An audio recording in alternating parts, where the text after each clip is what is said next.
khumuka isiqoko khumuka umakarapa amathaconsele entshebeni ile ngiyocela nje uxoxa indaba nje ngizama uzoyenza ukuthi ibe mfishane nje ya khona inkinga la abantu ababe bahambe badideke khona sinodaba lana oluphathelene neGhana iGhana ifake icala alifakwanga ke uhulumeni lifakwe abahlali benza ipetition base ke bezama ukufaka icala ku-ICC International Criminal Court bemangalela eSouth Africa ngendaba yelokhuza ke xenophobia yeah they call it crime against humanity ngenxa yokuthi solakala ukuthi baningi abantu ababulewe so bafuna ukuthi ICC investigate lapho so now i problem lezi zinto lezi ngiyazi ukuthi igcineni abantu ngeke bazi understand kahle abanye ya mhlawumbe nami ngiunderstand kodwa indlela nami ngibuka ngayo ngoba ngiconnect ama dots so sizobuka ke ukuthi ke recently khona uhambo olungazange laba impumelelo lika President Ramaphosa eGhana ngenxa yayo le ndaba xenophobic bani le ya nakho ke sezobiza uphakela umthakathi nani zonke lo zinto okay ngizothanda ukuthi sithi ubuyele emuva sikhumbule ukuthi 2025 eJanuary kwabekwa upresident waseGhana upresident Mahama.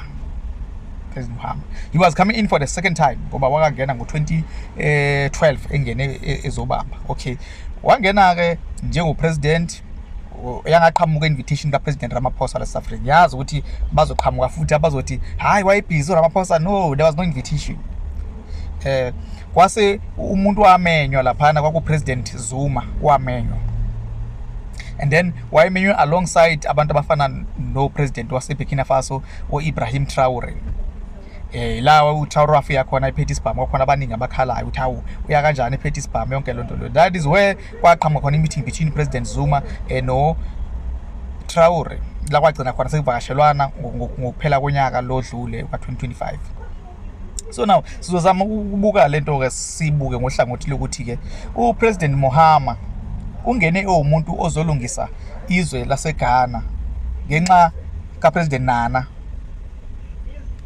nabanye president abasebedlule abamoshe kakhulu abangazange ba-align nezwe nalamazwe lawa amathathu Burkina Faso, Mali neNiger. Let's go back 2020 kwakhona i-military coup yase Mali la uGoita khona aqumba khona ngithi kwakubani Keita waquma khona phansi Keita yeah aquma khona phansi Keita base befaka upresident wesikhashana not upresident wesikhashana babe nje upresident uNdawo wangena ke uNdawo wabamba ke naye bamqumba futhi 2021 uqumba uyena futhi waSimi Goita so sikhumbula ke lo uGoita wasengena ke wathi ngiyibambe ama politician ahluleka wangena ke uGoita wayibambela sasiba nekhuka 2022 la kwangena khona uTraoré eBurkina Faso 2023 esaba nekhu yase Niger la kwangena khona uChiani bekhipha khona uMohamed Bazoum esikhundleni uMohamed Bazoum ke wayi-align kakhulu neFrance yeah so waye umuntu osa Arab kanje yabona wayi-align kakhulu neFrance so lila izwe lila belinakho ukudivide into two khona iside lama Arab bekhona iside labantu abamnyama so bangena ke ulokhuza ke uChiani so base behlangana ke bakha lelokhuza yabo ke yase Sahel bahlangana baba u3 so ke manje ke sizoza ke base bedefendana ke kwase kuba khona ke lamazwe ke awumakhelwane ke ngoba lonke la side lase West Africa belingaphansi kweECOWAS laba condemnwa khona ngamazwe afana no Nigeria namanye amazwe ke ayememana ukuthi bazozonda lamazwe lawo befuna ukwahlasela yonke lonto leyo ngoba belwela amazwe aseWest belwela oFrance noMelika ngoba lamazwe exosha abantu baseFrance exosha yonke lonto military ngoba benama base kulamazwe lawa becontrol izinto bekhona lamazwe yabo lonto imine nani baxosha imine benza yonke lento bakhipha ngisho inkampani zako Canada inkampani zaseAustralia bayikhipha so ngaleso sikhathi ke kusakhona upresident oPopayi ke waseGhana upresident Nana so manje ke ukunqamula ke story wase uNana wakubonakala ukuthi uNana naye ubehambisana no Nigeria njengeECOWAS ukulwa nalamazwe lawa ane revolution alungisela ukuthi abantu bamnyama bangene emandleni kuphume uPopayi laba ke kuphume West yabo lona. So iGhana ke yaseba successful ekuthenini ikwazi ukuthi ifake umuntu ke naye ke oyi-Pan African kulokhuza uPresident Mahama osebenzela abantu njengoba enza nje kuyimanje. Sikhuluma nje uxoshe inkampani yala South Africa iGold Fields. Yona yodwa ke iGold Fields efikelwa ukuxoshwa nezinye ke inkampani zangaphandle kakhulukazi ezaphesheya ezifana no-Anglo American izona inkampani nezinye ke ezithe ukuthinteka yilento. Kushuthi ke singasho sithi iGhana iyayiklina. Gold Fields yazi ke yangena laphana eGhana ngo-93. Baya lapha eGhana ke bashiya bemosha la South Africa. Masizokhumbula ukuthi ke ngaleso sikhathi ke bakuzongena uhulumeni wenkululeko, uhulumeni we-ANC. So yasi Gold Fields ivala amanye ama-mines ayo, yadayisa amanye ama-shares, yenzani o-West Deep kanjalo lezo inkampani lezo mining njalo. Sayikhumbula thina zangihlala ke mina eFree State eGold Fields. So into enjalo ngicishe ngiyikhumbula.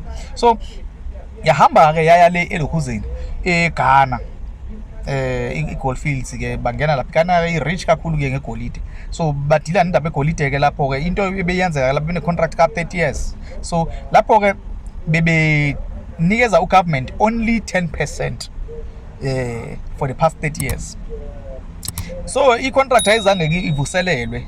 Ugovernment odluleke awuzange ube naso isibindi sokukhipha iGold Fields lapha. So kungena ke manje uMahama, uPresident Mahama ngevision yakhe yokuthuthukisa izwe laseGhana, abantu baseGhana, waxosha uGold Fields ke manje. Lento ke yenzeka kakhulukazi manje njengoba sisesikhathini la kubukeka khona ke sengathi ke South Africa ijameleni ibukana ngeziqo zamehlo neGhana. Singakhohlwa ukuthi uPresident Ramaphosa ke umdibi munye nantu beyimayini useyimayini naye uyi-mining sector. So lokho kwenza ukuthi ke angahambisani nesinqumo esithathwa iGhana. Lokho kwenza ukuthi angahambisani nopresident waseGhana. Singasho those are one of the reasons ayebenza ukuthi bangamemi ekutheni kwi-inauguration ka-president waseGhana. Ngobani ukwiside leli upresident waseGhana alwa nalo. Njengamanje uba kukhona i-xenophobic attacks, akuyona into iGhana ebingazoyimangalela leyo kwi-ICC. Siyazi ukuthi kumangale abahlali, akumangalanga ugovernment, but bengeyona into bengaze iyomangalelwa le eGhana. But ke ngenxa yokuthi khona i-pressure bafuna ukukhipha upresident wa South Africa uRamaphosa ukusiza uZuma. Phela umngani kaPresident Mahama. Ngiyazi mangithinta igama kaZuma kuzoba khona ama-attacks. Ngiyawazi lokho. uZuma u-aligna noTraore, u-aligna noChiani, no-Assimi Goita naye Mahama ngenxa yevision yabo yokuthi kuthuthukiswe umuntu omnyama. So ke njengoba kwenzeka lento ke ezinye zezimpiki ezilo underground engeke siyibone. iGold Fields yibona ke laba ke sibabiza nge-white monopoly capital la South Africa, ngoba ke bavala lezi mine abayivalelana is because bebalekela ukuthi bacebise ugovernment wabantu abamnyama. Babalekela bafuna ukuyisa umnotho la South Africa ukuthi bakwazi ukuthenga igolide kozamazama ngale ngasese. Yabo lona. So manje ukukhuphuka kweGhana ke vuka ixosha bonke laba bantu yila ke labantu esibabiza ngeStellenbosch mafia. Abanye babo la abanye abantu abaxhasa abelungu ukuthi babe kwi-dominance kuleli zwe lethu. Already ngeze sikhala ukuthi hey maxosha labantu imisebenzi eGhana iwela kusomabhizinisi ba-local abantu abamnyama. La South Africa vele kade bayiwisa ezinye imayini kade bayivala. So leyo nto ngeke izisi-affecte kakhulu ngoba bebalekelana ukuthi ugovernment unga-operate kahle, ushodelwe ziyimali. So manje ke ukubuya kwabo Gold Fields beza la South Africa kukubona ke kutheni ke since uRamaphosa umngane wabo fanele babuke ukuthi babuya kanjani ku-mining sector noma kwenzakalani. At the same time ngala njengoba kungena icala licala leli ke elingenele kwi-ICC liyingozi kakhulu ngoba kwaRamaphosa ngase limfaka ukungcindiza agcine resignile njengopresident. Singakhohlwa ukuthi there are some of the presidents abafakwa lapha kula nkantolo abafana no Bashir no baningi nje man opresident bala Africa abafakwa kule nto bagcina sebesenkingeni sebebaleka yabo. And futhi South Africa ke i-member ye-ICC. So ke siyathinteka kanjalo. Hayi asiye sobe siqhubeke leli ilanga namphazamisa kodwa besinde kakhulu ngixolise isikhathi kodwa ya mhlawumbe khona ukuyenza isense kancane. Sobe sixoxe kahle ilanga ukuthi yini le.